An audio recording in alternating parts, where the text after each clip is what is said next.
Serial तुमसे तुम तक में आने वाला है एक जबरदस्त ट्विस्ट। आने वाले एपिसोड में देखने को मिलेगा कि आर्य काफी परेशान हो जाता है। उसे पता चलता है कि हर्ष ने अनु को अपने केबिन से बाहर निकाल दिया है और अनु पिछले 2 घंटे से केबिन के बाहर ही खड़ी है। यह सुनकर आर्य तुरंत अनु के पास पहुंचता है और उससे कहता है कि चलो यहाँ से, इसकी कोई जरूरत नहीं है।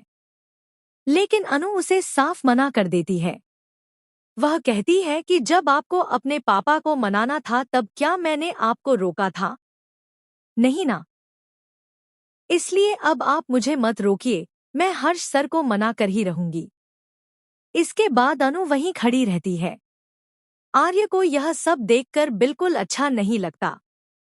वह कहता है कि मैं जाकर हर्ष से बात करता हूँ, लेकिन अनु उसे रोक देती है और कहती है कि जब तक हर्ष सर इस शादी के लिए मान नहीं जाते तब तक वह यहाँ से कहीं नहीं जाएगी।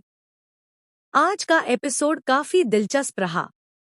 एक तरफ जहां मीरा अनु को काफी बातें सुना देती है, वहीं इस बार अनु भी चुप नहीं रहती और उसे करारा जवाब देती है। मीरा कहती है कि अगर वह चाहे तो बहुत कुछ कह सकती है, लेकिन इसका मतलब यह नहीं कि वह कमजोर है। आगे जब अनु हर्ष से मिलने जाती है तो वह उनसे कहती है कि मुझे पता है आपने मेरी और आर्य सर की शादी से इनकार कर दिया है, लेकिन मैं आपसे एक बार बात करना चाहती हूँ। इस पर हर्ष गुस्से में कहता है कि वह इस शादी के लिए कभी तैयार नहीं होगा और अनु को तुरंत केबिन से बाहर जाने को कह देता है। डांटकर बाहर निकालने के बाद भी अनु घर नहीं जाती। वह हर्ष के केबिन के बाहर ही खड़ी रहती है। जब यह बात आर्य को पता चलती है कि अनु 2 घंटे से बाहर खड़ी है, तो वह तुरंत उसे लेने पहुंच जाता है। आर्य उसे समझाता है कि यहाँ खड़े रहने का कोई फायदा नहीं है, लेकिन अनु अपनी जिद पर अड़ी रहती है। वह कहती है कि जब तक हर्ष सर इस शादी के लिए हाँ नहीं कहेंगे, तब तक वह यहाँ से नहीं जाएगी।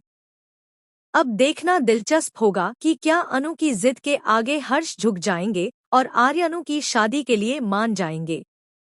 कहानी में एक और बड़ा मोड़ आने वाला है। हर्ष अनु के सामने एक शर्त रखने वाला है। वह कहेगा कि अगर अनु उनके स्टैंडर्ड के हिसाब से रहना सहना, उठना बैठना और पहनना ओढ़ना सीख ले, तभी वह इस शादी के लिए तैयार होगा। अब देखना यह होगा कि क्या अनु खुद को बदलकर यह चुनौती पा